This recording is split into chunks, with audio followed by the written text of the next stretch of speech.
Assalamualaikum warahmatullahi wabarakatuh. Kembali lagi dengan saya Nada Nadiatul Nabila. Dan nanti ada rekan saya. Nah, yang pertama itu di sini saya akan menjelaskan cara pengoperasian uji analisis PET dengan menggunakan aplikasi Stata. Nah, yang pertama kita langsung saja ke aplikasi Stata. Di sini saya juga menyiapkan data yang akan diteliti, terus ada perintah-perintahnya ya teman-teman. Langsung saja kita ke langkah yang pertama, yaitu klik pada bagian file, import. Nah, pada bagian import ini kita pilih bagian Excel spreadsheet. Kita ke browse. Nah, kita pilih data yang akan kita uji, yaitu uji PET analysis CAD. Nah, open. Dan jangan lupa centang bagian import first row as variable names, di mana untuk memunculkan nama-nama pada data tersebut. Klik OK. Nah, pada kali ini kita sudah mendapatkan data penamaan, di mana ada edu, XP, ORG, dan yang lainnya. Nah, kita ke bagian data editor, di mana pada data editor ini akan memunculkan data-data yang akan kita analisis. Kita kembali lagi ke data awal, ke layar awal. Nah, pada bagian command langsung ke perintahnya. Kita klik path track. Terus buka kurung. Nah, di sini langsung dari nomor klik shift hingga RG. Nah, klik di sini pada bagian tengah. Tutup kurung. Langsung enter. Nah, maka akan muncul output-output yang sudah kita cari ya teman-teman. Nah, yang selanjutnya kita klik path track lagi. Path track. Buka kurung. Terus klik ini.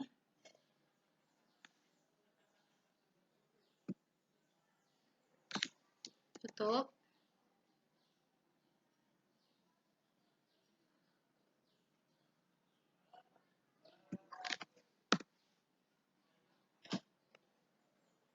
Enter. Nah, maka akan muncul seperti ini. Atau enggak, kita langsung saja ya. Path track. Biar tidak lama-lama kita buka kurung. Langsung dari ini dulu. Ini juga. Shift dari sini. Shift sampai discover. Klik panah bagian sini. Nah, setelah itu kita tutup. Nah, langsung di enter. Nah, akan muncul seperti ini ya teman-teman. Nah, kan untuk invest limitnya ini kan sudah diketahui. Nah, di sini ada awareness, ada risk caption sama risk aversion. Nah, setelah itu pada bagian Patrick sudah muncul ya teman-teman. Nah, selanjutnya pada bagian perintah regress. Nah, sini buka kurung, terus kita ke perintahnya ini. Nah, kepuasan harga dan ini klik Ctrl C. Setelah itu ke stata yang tadi. Nah, kita paste, langsung tutup. Jika terjadi kesalahan di kamera seperti ini, berarti ada kesalahan ya teman-teman.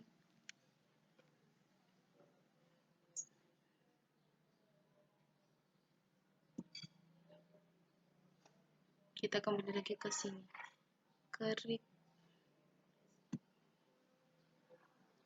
kita copy saja ya sampai drop.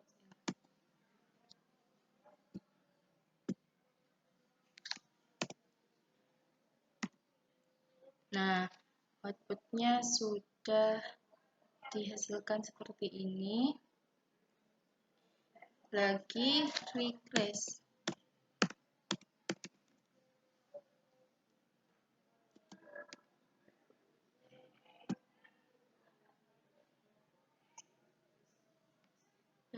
bagian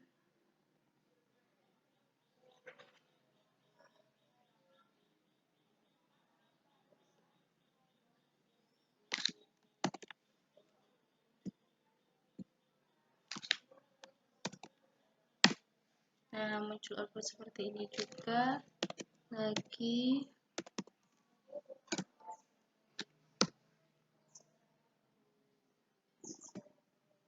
Ini sudah ada kepasan value, Ctrl J, kita bagian starter, langsung start enter. Nah muncul seperti ini lagi.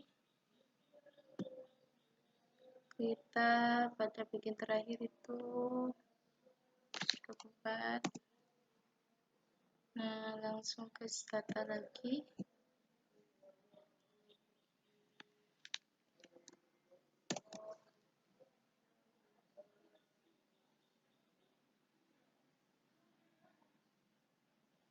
Nah di sini ada yang ini ya, ini tidak bisa ya.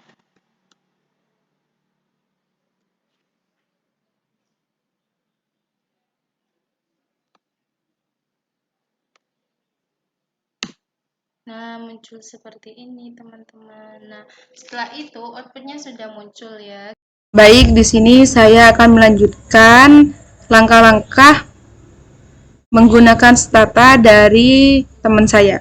Langsung saja ke aplikasi stata, di mana saya akan melanjutkan dari teman saya, yaitu yang pertama yaitu kita klik statistik, terus kita pergi ke sum, terus ke model building and estimation. Nah, setelah ini kita buat kotak-kotak. Buat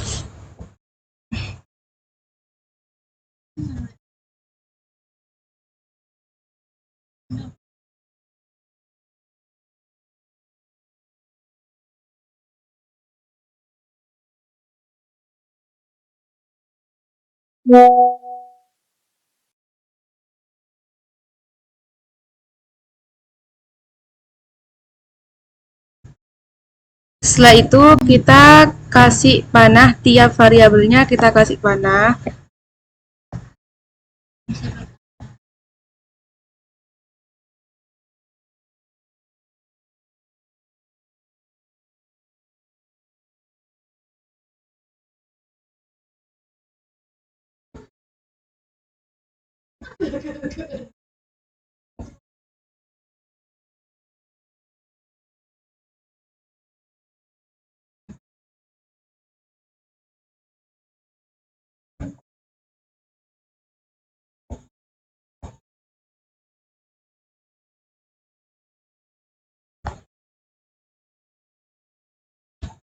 Nah, setelah itu kita ke panah yang ini, kita sini, lalu ke sini, sini, dan ke sini, terus ini ke sini.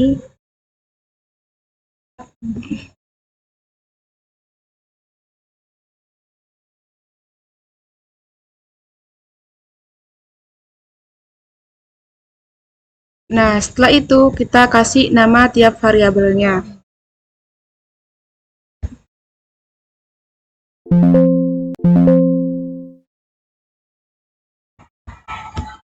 Nah, di sini variabel yang pertama yaitu variabel edu, terus yang kedua yaitu variabel exp, terus yang ketiga variabel itu variabel org, terus yang keempat variabel info5, terus yang di sini kita taruh variabel our friend, terus yang di sini kita kasih variabel respect caption, terus yang di sini kita kasih risk version.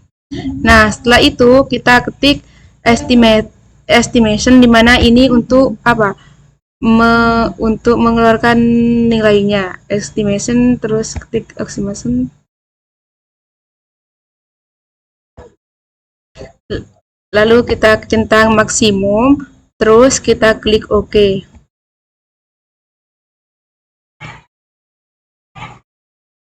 Nah, setelah jadi seperti ini, kita outputnya kan sudah keluar semua dari hasilnya. Terus kita copy terus disalin ke Word.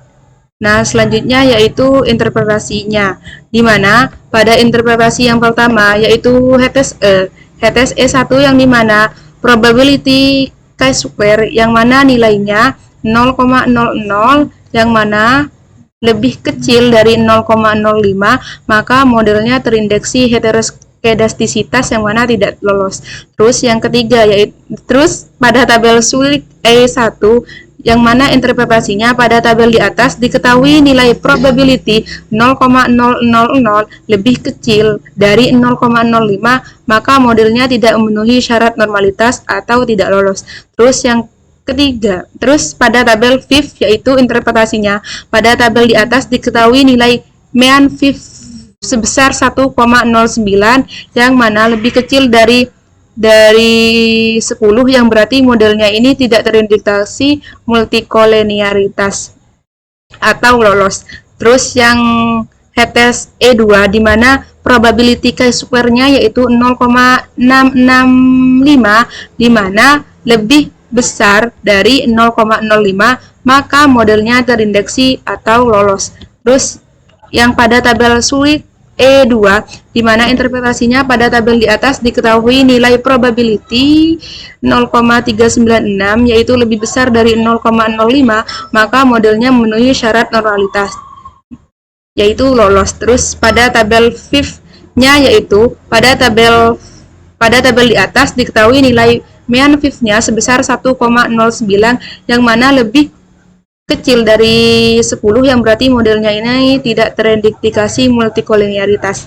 Terus yang ketiga yaitu HTS E3 di mana pada probability chi-square yaitu nilainya 0,00 yang mana lebih kecil dari 0,05, maka modelnya terindeksi heteroskedasitas yang mana tidak lolos. Terus pada tabel sulitnya E3 di mana interpretasinya pada tabel di atas diketahui nilai probability 0,005 yang mana lebih kecil dari 0,05, maka modelnya tidak memenuhi syarat normalitas. Terus pada tabel fifth yang mana interpretasinya pada tabel di atas diketahui nilai mean fifth-nya sebesar 1,06 yang mana lebih kecil dari 10, yang berarti modelnya ini tidak terindikasi multikoleniaritas yang mana lolos. Terus HTS E4 yang mana interpretasinya pada tabel di atas diketahui nilai probability chi-square-nya sebesar 0,340 lebih besar dari 0,05, maka model terindeksi lolos. Terus pada tabel sulit E4 yang mana interpretasinya pada tabel di atas diketahui nilai probability yaitu 0,866 yang mana lebih besar dari 0,05, maka modelnya memenuhi syarat normalitas. Terus pada tabel fifth di mana interpretasinya pada tabel di atas diketahui nilai mean fifth-nya sebesar 1,09 di mana lebih kecil dari 10, yang berarti modelnya tidak terindeksi multikoleniaritas.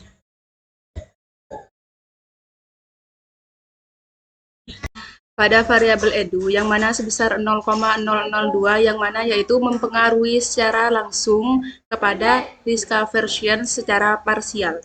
Terus yang kedua yaitu variabel edu sebesar negatif 7, 0,8 mempengaruhi secara tidak langsung disconversion melalui awareness sebesar 0,24. Yang selanjutnya yaitu variabel EXP, yang mana variabel EXP sebesar 0,002 mempengaruhi secara langsung terhadap disconversion secara parsial. Terus selanjutnya yaitu variabel EXP sebesar 0,44 mempengaruhi secara tidak langsung kepada secara tidak langsung kepada disconversion melalui awareness sebesar 0,24. Selanjutnya yaitu variabel ORG sebesar negatif 0,017 yang mana mempengaruhi secara langsung kepada disconversion secara parsial. Terus yang selanjutnya yaitu variabel ORG sebesar negatif 3,8 mempengaruhi secara tidak langsung kepada risk aversion melalui awareness sebesar 0,24. Nah, selanjutnya yaitu variabel infoclimate. Infoclimate sebesar negatif 0,36 mempengaruhi secara langsung kepada risk aversion secara parsial. Terus yaitu variabel infoclimate sebesar 0,18 mempengaruhi secara tidak langsung terhadap risk aversion melalui awareness sebesar 0,24. Terus yaitu variabel edu sebesar 0,032 mempengaruhi secara tidak langsung terhadap risk aversion melalui respect option sebesar 0,28. Terus yang selanjutnya yaitu variabel EXP sebesar 0,15 mempengaruhi secara tidak langsung terhadap risk aversion melalui description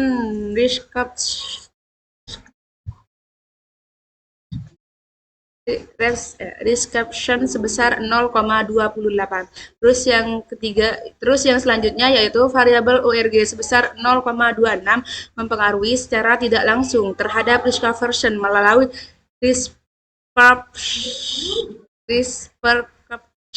sebesar 0,28. Terus yang selanjutnya yaitu variabel infoclimate sebesar 0,28 mempengaruhi secara tidak langsung terhadap risk aversion melalui dispersion sebesar 0,28. Cukup sekian dari interpretasi saya. Apabila ada kesalahan, mohon maaf. Wassalamualaikum warahmatullahi wabarakatuh.